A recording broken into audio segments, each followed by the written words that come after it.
a man discovered something strange. Inside the seat pocket in front of him, there was a tape recorder already placed there. He pressed play, and a voice came through. In just a few minutes, this flight will face a major disaster. Everyone on board will die. The man's name was Jack. He believed the recording without a doubt, and rushed to tell the captain. But the captain thought he was mentally unstable. Jack begged him, "Whatever you do, don't say the words good night after 14 minutes. At that point, the captain lost all patience. He ordered the air marshal to detain Jack. Even the passengers started staring. Everyone thought Jack was crazy, desperate. Jack played the recording for the air marshal, but the marshal didn't believe a machine could predict the future. Just then, the captain walked over and quietly pulled the air marshal aside to talk. Meanwhile, Jack hit play again. This time, the recording said something terrifying. The plane is about to enter a thunderstorm zone, and then it will vanish from the face of the earth. Jack was shaking with fear when a man from the back of the plane sat down beside him. It was Mike, a co-pilot. He said he believed Jack. For the first time, Jack felt understood. Mike, with his years of flying experience,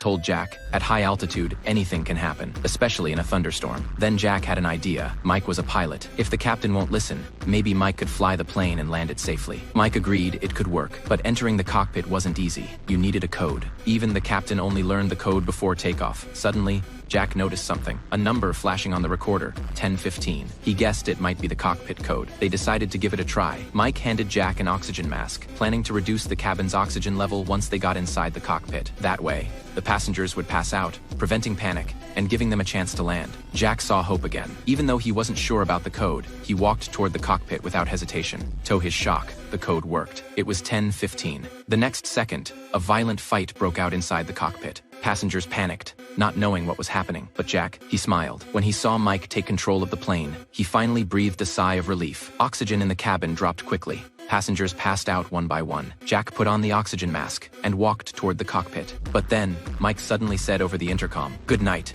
New York." Jack froze. In that moment, he realized the truth. The one who made the plane disappear wasn't someone else. It was Mike, and Jack had helped him do it. At exactly 11:15, the plane vanished from radar. When Jack woke up, he was lying on a deserted beach. Around him, wreckage. Not far away was the crashed plane. He couldn't believe it. He was the only survivor of the disaster. As for the mysterious pilot Mike, who was he really? And how did he take control of Jack's fate?